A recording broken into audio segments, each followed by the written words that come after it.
In the US, people are trying to make an end on poverty. But what are people actually doing about it? Also, there are organizations that are helping families.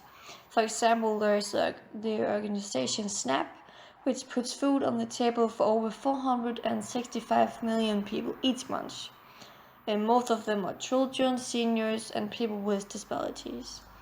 And the SNAP represents a commitment to hunger in America that gives struggling families an opportunity to get on their feet. On the website, everyone can join them. But there's also such as public assistance programs, such as federal unemployment insurance, that is Medicare, and federal welfare programs, such as food stamps. All help poor and hard-pressed households make ends meet.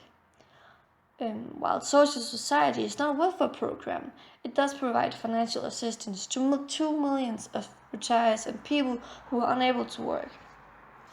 But the organizations that are helping voluntarily are using their own money to help. There's also a budget, which decides what you're spending your money on. That is called the federal budget. That is a moral document that reflects our priorities as a society. And the budget includes two types. That is the discretionary expenses and the mandatory expenses.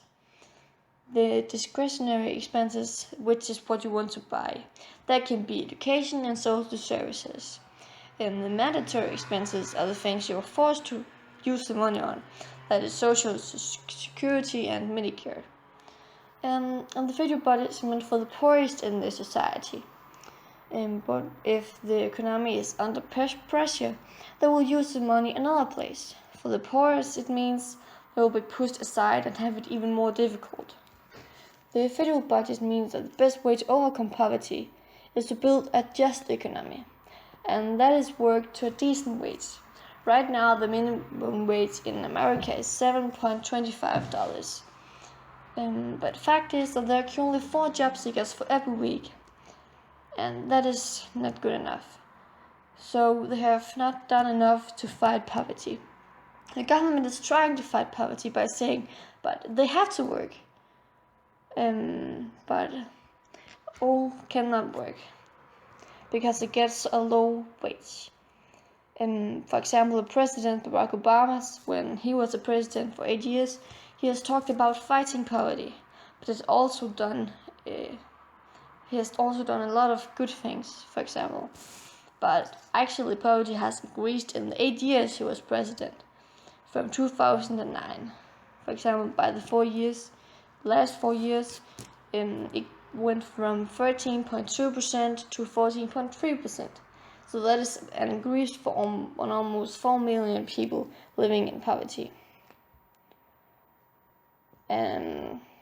So Barack Obama is the president of the United States, but he was the one to blame because poverty increased. But when he was president, the economic crisis were there, so the economies were under pressure, so the poorest in the society was pushed aside, which I was mentioned earlier. But the government does a lot for poverty, but many people think they need to do more. The United States provides citizens with a lower level of government support for health and human services than most developed European nations, such as Denmark, for example. And this is true for services that benefit the middle class, but not for the poorest. But they also generally levy higher taxes on the citizens, particularly on the wealthy, to finance these programs.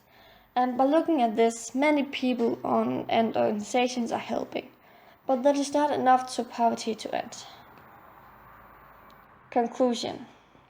Based on our analysis, we have found out a lot of poverty. We have found out the definition of poverty, which stands for many things, and not only the income. There are a lot of factors that decide if you live under the poverty line or not. The most outstanding factor is living conditions in households, because a family cannot live without the necessary supplies such as water and food. We have also found out the development of poverty, which has changed from the 1950s. Poverty has fallen in percentage from 23% to 14.1%. So it has fallen, and by this the population in human beings has increased a lot. But the consequences of poverty, then normally consequences is that they get into crime and illness. And we have also discovered that organizations are trying to fight poverty. As I mentioned earlier, the government and the president are trying to fight poverty too. For poverty to end, there are things that need to be changed. For poverty to end, more people need to have the opportunity to get a work through a good wage. And this could make a huge difference, because a little increase in income could help some people and families get out of poverty.